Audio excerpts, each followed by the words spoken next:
I want to say is that the public is being misled. Particularly black people must listen to what I'm going to say carefully. The EFF has been saying all land must belong to the state. Land cannot belong to the state and to individual black people at the same time. Including today, Mr. Malema reiterated that they want all land to belong to the state.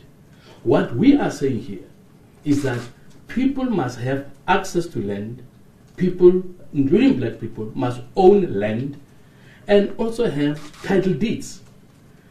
If people are not given title deeds, they have no guarantee the land belongs to them. Now, when you read the EFF's policy on land, they say they will give license to whoever wants land for only 25 years. Now, the shocking thing is that under apartheid, people were given, including me, leasehold of land for 99 years. But now today you have the EFF that says we'll give a license for 25 years. So what we are saying and what we want our people out there to understand, that they are going to be denied ownership of land if the EFF has its way. And the way they are controlling the ANC is possible. They will have their way. So what we are saying as opposition parties is that we believe all should have access, equal access to land.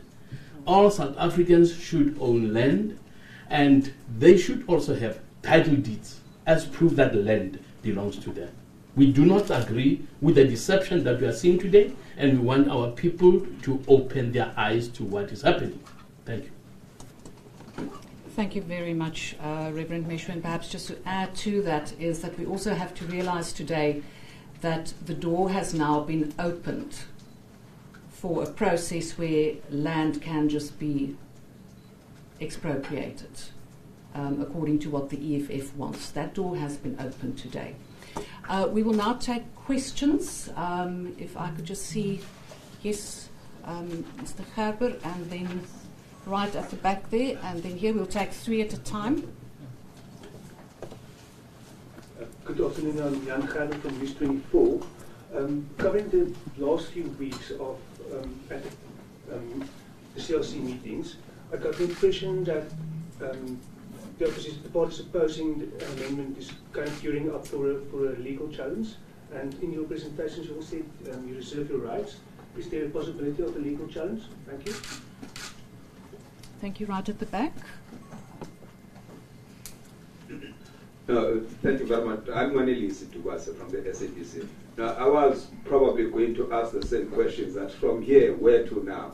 We hear that we are opposed to this, but what's your next step now?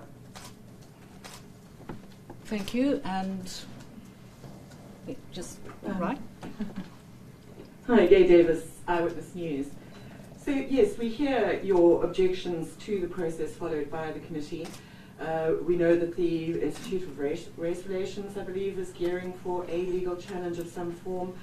Presumably they can move to perhaps interdict the further process on the basis that their submission wasn't comprehensively dealt with by the committee. But where are you parties going to be? Do you have to wait until the report comes before the House on the 27th and is adopted there? Or is there something that you think you can do before then?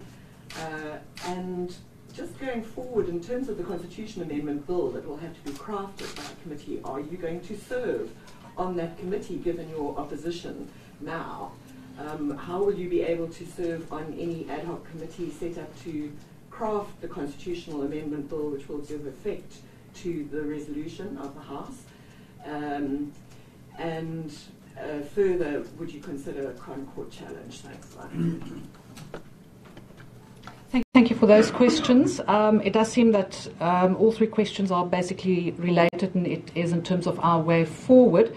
I will perhaps just start by saying that at this point we will follow the process to its logical conclusion, i.e. that the report be tabled in Parliament, that it be debated. And then obviously we will look at all the different options. I don't know if Tandeka, Corneille, any one of you want to add to that in terms of a legal challenge? Yes, thank you, Chairperson. No, we made the point throughout that we have serious problems with the process and we think it's fundamentally flawed. The ANC seems to be confident that they are in a sound position. Time will tell. So practically from this point forward, it seems that the report will now be tabled in the House. It seems to be it will be debated on the 27th. We will participate in that process. And as correctly pointed out, obviously we'll look at all the options. And I don't think that one should jump the gun. One should let the process take its normal course and let Parliament take its decision on the 27th. Subsequent to that, perhaps, there are numerous stakeholders out there, people who were invited by Parliament to participate, who did participate. And if you mention the Institute for Race Relations, it's amazing. They wrote to the committee on 3 occasions, inquiring, please, we are under the impression that you have not taken our submissions and you didn't even look at it. They never received a reply from Parliament. As a matter of fact, the letter was not even put in front of the committee, not one of those letters. They were just ignored. So we obviously cannot say what organs of civil society out there may do or may not do, but we as political parties obviously will look at all the options and at the right time take the right decision, I believe. Thank you. Sorry, can I just get a follow-up there? I think what we're looking for is clarity is whether you're looking at an extra parliamentary process, i.e. a judicial process. And at what point you're going to decide. What will be the decision point for you? Is it once this report is adopted by the House? Presumably you're obviously going to debate against it, you're going to vote against it. Once it's adopted, are you going to serve on that ad hoc committee or are you going to court? Right, in terms of that, as we've said, we are going to look at all our options. So I'm not now going to give a firm answer as to yes, we will go the court route, but this process is absolutely open for review. And at this point, we will obviously take advice as to which point will be the most opportune point to actually start a legal process. So I think my colleagues will agree at this point, we can't say whether we will be part of that constitutional amendment bill subcommittee. We will take it from the point where the House debates the report. Right, any other questions right at the back? And any other hands? Seems like that was the main question. Please go ahead. Simply Bella from City Press newspaper. I'm just trying to get a sense in terms of the legal terms, I suppose. If you were seeking relief, what would you like to see happen? You've mentioned that there were issues in terms of racial slurs, but I think more predominantly your issues is that written submissions were not considered. Do you want those submissions to happen again? Do you want them to be considered as, or exactly what tangibly would you like to see happen? Thank you. Thank you. I will start and then my colleagues can also add to that. I think our first request in such or expectation in such a process would be that the process itself be followed properly as is expected in the Constitution. So obviously, yes, one would have to look at the process in terms of submissions that weren't entertained, submissions that were just arbitrarily decided that they aren't part of the submission. So yes, we would like the process to be followed, as has been said earlier. This is about changing the Bill of Rights. It's not just any legislation, it's not just the Constitution, it is the Bill of Rights in the Constitution. So therefore, the process must be perfect, and I think that would be our primary expectation. Anyone else? Sorry, I would also just like to add that we suggested that members of the high-level panel should come to the committee so that we can interrogate their report, and that was refused. And to us it is very strange why the ANC actually commissioned that report if they are not going to look at its recommendations at all. Now, if I may add, there's this other office, it's called the Surveyor General. That's the office that deals with land. If we really want to address a problem, though, didn't they think we should get all the necessary information, but we couldn't get the ANC to allow us to hear what the Surveyor General's office would be prepared to say. So if you talk about the content of legal relief, if we believe that for various reasons that the process is fundamentally flawed, then the logical thing would be to take that process on review and to have the whole process set aside. But that's a legal question that legal people will advise us if need be, and assume whether to go that route will be taken at the right time if need be. Thank you. I want to concur. One of the biggest problem is that the committee has basically just ignored whatever opposition parties asked.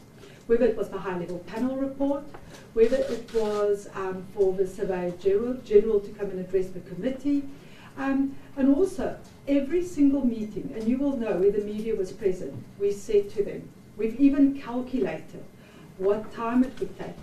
We've had an average of 2,780 public hearings throughout the country. It was an average of about 75 to 80 a day average, and there was 33 public hearings. Then we've had the oral hearings in Parliament.